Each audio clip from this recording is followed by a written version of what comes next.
Toss a coin to your witcher, O Valley of Plenty, O Valley of Plenty, oh. Toss a coin to your witcher, O Valley of Plenty.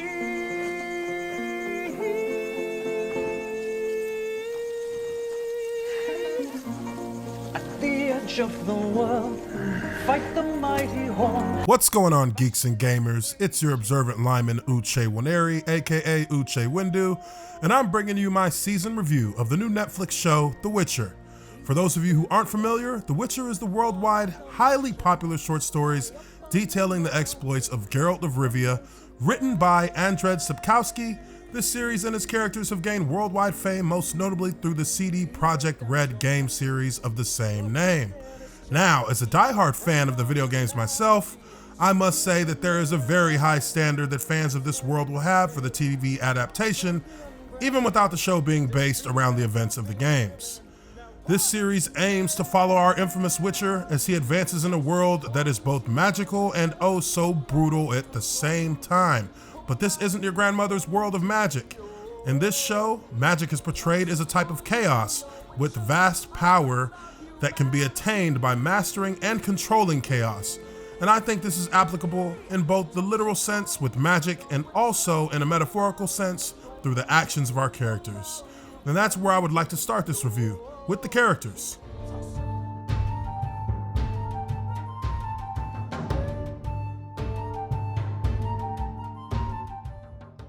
The Witcher consists of four main characters who are followed in the first season: Geralt, Yennefer, Ciri, and Jaskier, better known in the games as Dandelion. First and foremost, I must say that Henry Cavill portrays our main protagonist, Geralt of Rivia, with exceptional form by adapting both his mannerisms and unique personality traits quite wonderfully based on what we know about Geralt in the video games. His voice is ferociously expressed, and his dry sarcasm are all present in this wonderful performance by Cavill. There is no doubt he put everything he had into this character, and the results are quite phenomenal.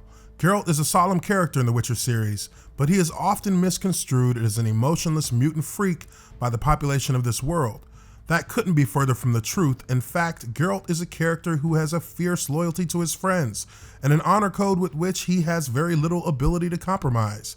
He's also a flawed character who has his own demons and his own trappings that have led him down a path that sometimes sees him regretting actions that he's taken, and that's what makes him ultimately such a relatable and likable character. Traveling with Geralt throughout the show is the ballad-singing sidekick Jaskier, or Dandelion as he's called in the games. Jaskier provides a great compliment to Geralt's character and also gives the show its comedic relief, but he's not just some throwaway sidekick. Jaskier plays the role of both friend and tour manager as he develops a ballad for the ages that solidifies the rock star status of everyone's favorite monster hunter. It's a bit of an anticlimax. Next up, we have Yennefer of Vengerberg, played by Anya Chalotra. I brought you apple juice. And quite a bit more. Before the premiere of the Netflix show, her character was undoubtedly the most controversial of the bunch. Without repeating the details of said controversy, I can report to you with much confidence that Anya's performance as Yen is one of the best things about this show. I say that because one of the most endearing traits of Yen is her confidence and toughness as one of the most powerful mages of the Witcher world. In her role, Anya does an amazing job of embodying that brash attitude of Yen while also portraying her sensitive, self-conscious side with equal attention to detail.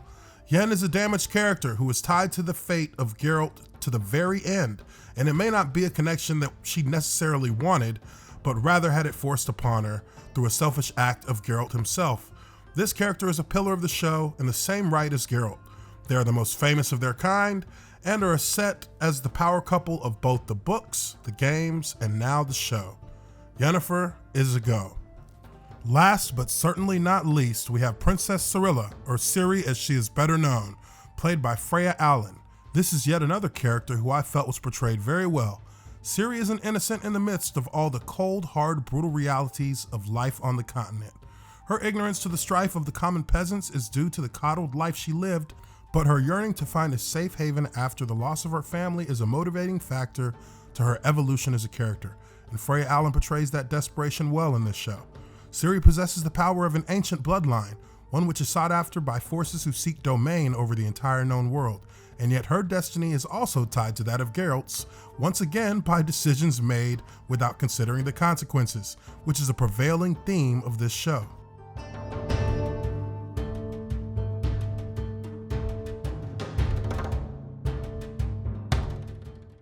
Now that's a perfect segue into the meat and potatoes of this review.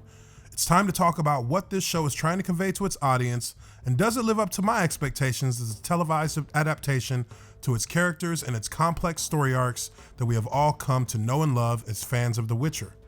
This show deals consistently with the theme of destiny and how our own fates are intertwined based on our actions as a core principle within the game and presumably the books. I find it very interesting that traditions such as the Law of Surprise stay true to the roots of its usefulness from the books and the games. It is the ultimate mystery box and operates as the glue which holds our main characters together. In a world where trying to save a small village can get you a dubious nickname, The Witcher takes this concept and spreads it across everything that makes our characters unique in this world. Geralt is granted superhuman abilities as a monster hunter, but the price for that gift is his inability to produce kids, ensuring his unique bloodline ends with him. And on the other side, Yennefer is rescued from a life of a disabled outcast and trained to attune her abilities to conjure and control chaos.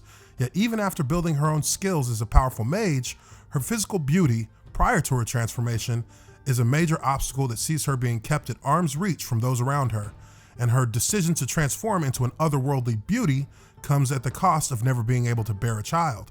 Two fates, two consequences, which leave both our characters in search of more. And with Ciri as the X factor that binds our characters together, will she be the inspiration and the purpose they seek? Only time will tell. I believe the show's early pacing is a slow burn towards certain revelations that will surely provide a fascinating twist that ties together our main characters in a cohesive, satisfying manner. But how do we get there? I think the technique used in order to provide enough backstory for each character as well as progress the plot forward without seeming too artificial was breaking each character's story arcs down by different time periods. It's a very effective way to get us caught up with the backstories about Yennefer and her transformation into a powerful mage, while at the same time stepping back many years to introduce Dandelion and his adventures with Geralt prior to meeting Yennefer. The world building that is accomplished during the story arcs is quite expansive and gives us our first taste of the continent and the political and social upheaval which has caused enough tension to start an all-out war on the continent. And if that weren't enough to satisfy any salivating fan of the book or games, they take it a step further, even explaining to us the traditions and the origins of Witchers from both the perspective of the people as well as the perspective of Geralt. This show aims to take you deep inside its lore, and it will take its time in doing so, which can either be a positive or a negative depending on the individual viewer. Another item that has to be expressed about The Witcher is its production value. This show easily exceeds anything that I've personally seen on Netflix up to this point. The cinematography, the costumes, the sets, the locations, all of it provides top tier quality and adds so much to the value of the show, giving it a well-deserved nod of approval for bringing this vast universe into existence. You actually feel as if this is a world completely separated from our own, yet still grounded in the reality and the shades of gray that life often presents us with. In the end, the first season of The Witcher, in my opinion, is a resounding success and a great start to what could potentially be a long-lasting, hugely popular Netflix series. It's not perfect, but it's definitely a pleasing attempt for those of us who have long ridden that dirt trail road in the hills of the continent alongside Geralt and company, whether it be through the books or the video games. I give this my Geeks and Gamers stamp of approval and highly recommend that if you haven't checked out The Witcher yet, give it a try, give it a watch, and leave your comments down below. Hit the like button if you haven't already and subscribe to Geeks and Gamers, as well as my channel, The Observant Lyman Uche Waneri. I appreciate you for checking out my review of The Witcher TV series on Netflix. I will catch you on the next one. Peace. Hey everyone, it's Jeremy from geeksandgamers.com, and if you're a fan of Geeks and Gamers, please go to our website, visit our merchandise store. We have t-shirts, hoodies, hats, beanies, tank tops, and in the very near future, we're going to have many more products for you to choose from. So thank you for the support. We appreciate it. You guys have a great day, and we will talk to you later.